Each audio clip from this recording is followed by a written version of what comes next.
Et c'est le favori des sondages qui a ouvert la marche. François Hollande s'est rendu dans son fief à Tulle aux alentours de 10 h.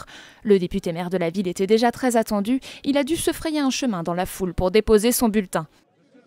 C'est très encourageant, pas forcément pour le candidat que je n'en sais rien, ça nous verrons bien, mais pour la procédure que nous avons lancée, les primaires du Parti socialiste. Je pense que ça va donner de la force et de la légitimité à notre candidate ou à notre candidat. Plus de journalistes que de partisans dans le bureau de vote d'Evry. Le député maire de la ville s'y est rendu peu avant 11 h. Un Manuel Valls serein. Il faut attendre le choix, le verdict des Français avec beaucoup de sérénité. J'ai pris énormément de plaisir au cours de cette campagne. Je compte encore prendre beaucoup. 11 h 05 à Lille, la candidate Martine Aubry est sortie de l'isoloir un large sourire aux lèvres. Elle a pris la pause pour les journalistes et confirmé son optimisme quant au résultat du vote.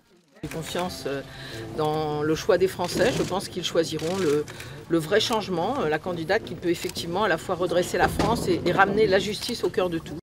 Ambiance plutôt cordiale a montré fief d'Arnaud Montebourg qui a déposé le 43e vote du bureau. Le candidat se dit comblé par le succès du scrutin. Nous avons une participation très forte qui s'annonce.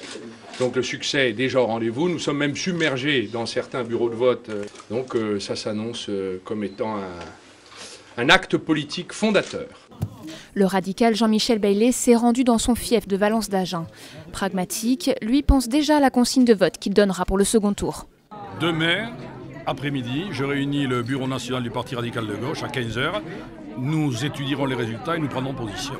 Arrivée détendue et très entourée, Ségolène Royal, elle, est plutôt confiante. Je suis très confiante parce que ce qui est en train de se passer, c'est la démonstration d'une certaine conception du pouvoir que j'ai toujours défendue. La dernière candidate venue déposer son bulletin est sortie du bureau de vote, un bouquet de roses à la main.